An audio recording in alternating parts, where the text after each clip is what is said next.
Hi, all. My name is Aruna Raman. I am a person with lived experience of mental illness, and I'm now trying to train to be an educator and communicator in the mental health space.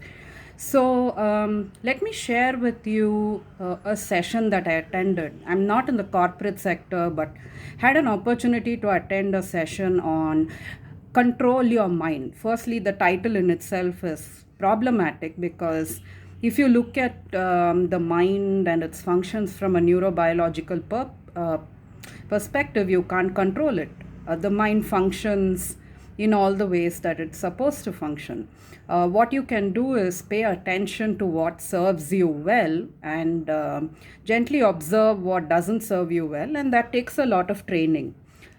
So the very fact that the word control is being used in a title means that it's coming from a capitalistic space where efficiency and units of production are important, perhaps. And that might come from a factory culture where, you are a resource producing a certain number of units and that's how you matter. So that's the first problem I had. Secondly, I was listening to the facilitator for the second time, and I'll explain why I'm doing the air quotes. So, this person is not a trained mental health professional, which I understand if such professionals are in short supply, you can't find one, but you can find a person with a lived experience. I mean, given the statistics, which I can't quote readily, there are a lot of people with lived experience whose voices are unheard. And there might be people like that within your organization if you only care to scope them out respectfully. And a person with lived experience might have a very different perspective on what it means to be in coexistence with your mind, not control it. So that is the second problem I had. The list just adds up, believe me. So, firstly, if this person isn't qualified, I believe this person is in the corporate sector and then they have some training in meditation and such, which I respect. We are going into very dangerous territory, which I could sense because, as it is, there's a lot of conflation and obfuscation in terms of, stress, normal anxiety, and legitimate mental health concerns, right? So I believe that this only adds to that confusion, but I can see why this might not be the concern in a session like this. On the positive side, it's perhaps an introduction to mental wellness from people who might not be very familiar with the space. But again, I'm coming back to the capitalistic argument, which is, we want you spiffed up so that you can regain your productive hours and work for us and pad up our bottom line, and that's all we care about. If you have complexities and if you have other issues, then we don't want anything to do with it. So, and then the dude talked for, I was timing close to 40 minutes. It was a monologue, which, again, if you're a facilitator, it is a dialogue. You can't stand on your pedestal and say things that perhaps might not have any connection with a lot of people that are listening into you. Worse still, the person expounded a very holier than thou attitude, which is, they highlighted the best practices that they follow and therefore they need to be respected, and, very quickly jumped on the bandwagon saying, not that, these are some strategies that have worked for me and each of us is different, but hey, I'm successful because I've tried these things and therefore you should try them too. Which, if you live with severe anxiety or depression, as it is, you feel like your place in the world is mystifying. And if you hear of people who at least portray themselves as high achievers, it puts you in a even more difficult situation. Being a non-trained person, they wouldn't know that. And being probably corporate trained, they employed some very befuddling acronyms, which either they drew from their training or they had made up. I wasn't very clear on that, which again, simplicity of information is very important. We don't need acronyms in this space.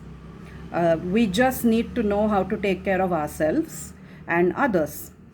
And there was also a sales acronym, which I don't know anything about sales, but there was absolutely, there was very scant connection in terms of how that applies to mental wellness.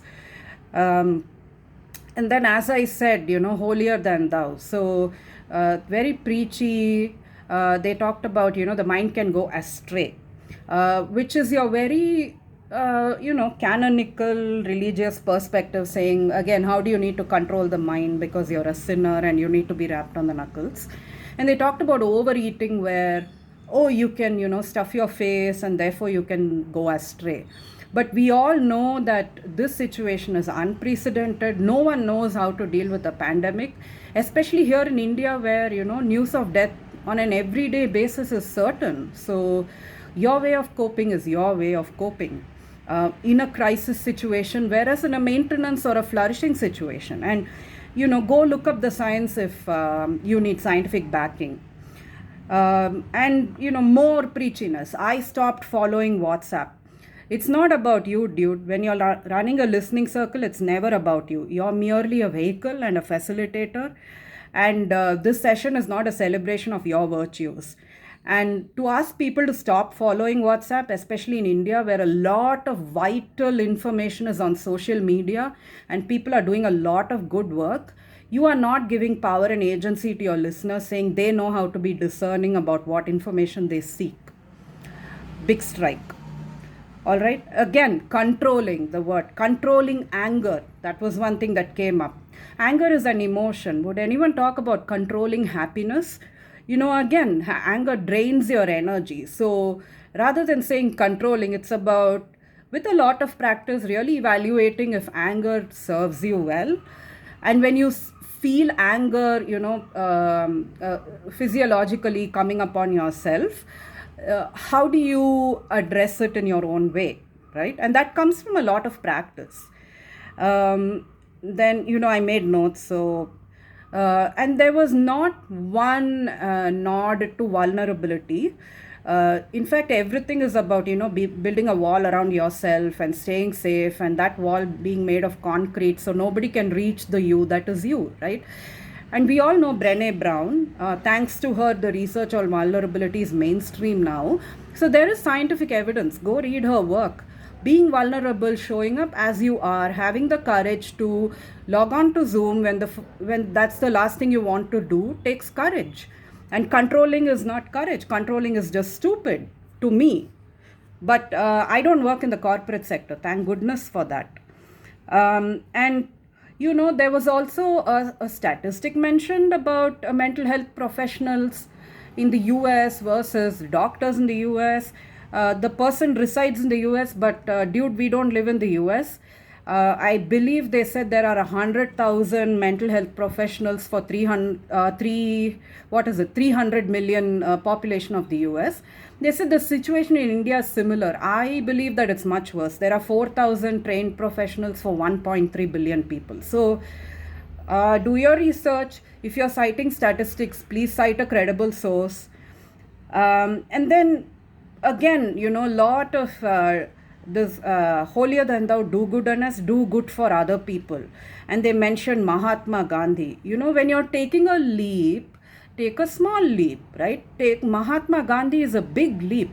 Granted, we all know of this person, I have a regard for the person, but when you live inside your own head and you're imprisoned by your own body, or even if you're experiencing normal anxiety and you're worried about your family, you're worried about yourself, you don't look to Mahatma Gandhi. In contrast, I attended a talk by a mental health professional. See, this is how it helps to bring a person who knows this stuff on board, who said, your act of goodness is very personal to you. Even if you wake up in the morning and smile at all the people in your house, or you smile at one person, it makes their day better. That's an act of goodness. So you don't have to, go online and click on every donation platform or run a volunteer helpline. I mean, I, for one, turned down an opportunity to run a volunteer helpline, which, kept track of beds available, reporting deaths and things like that, because I'm not in a position to do so. But I am talking with people individually and collectively about their mental health.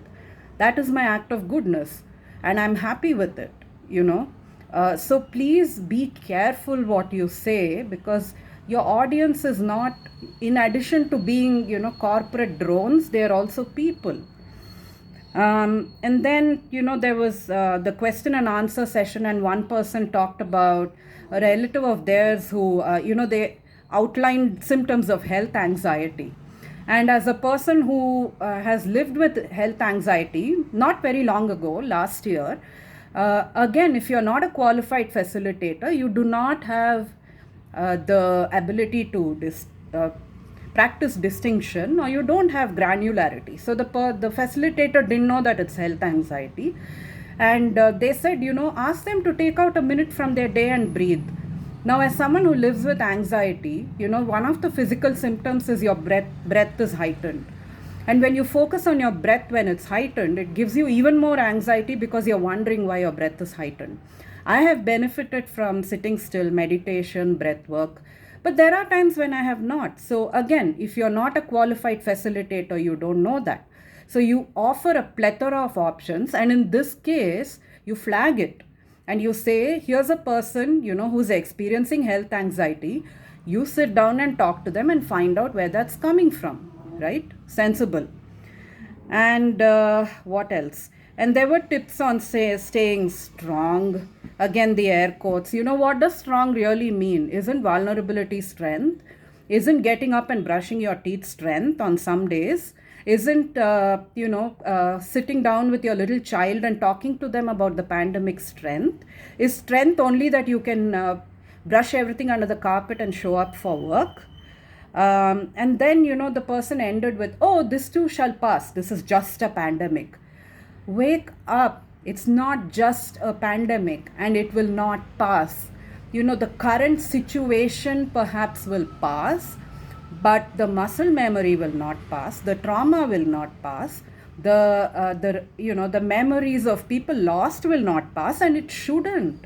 Because how will we remember people? You know, how will we learn to craft a better public health response? How will we learn to pay more attention to mental health and mental illness? How will we have memories of people we lost, and, you know, people that their children don't even know because they're too young? How do we preserve those memories? So please do not say this will pass. This is a very all-encompassing word. Please break it down. Don't be responsible to say this too shall pass. And, my closing statement is, being in the mental health community, we are hugely underserved as it is. And I know there's been a lot of talk, you know, I'm trying to fashion myself into a paraskilled person. We do need bolstering of the space. We do need skills and we do need people, but we don't need half-baked quasi-experts who do not understand the science behind the mind, mental wellness, mental illness, who do not have diverse perspectives, who are preachy. You know, I have a father and an uncle, many uncles. I don't need to come to a session on mental wellness and hear fathers and uncles or aunties, you know. I need someone who's displays empathy, compassion, who's well armed with information, and who knows how to retreat and give space. There ends my rant.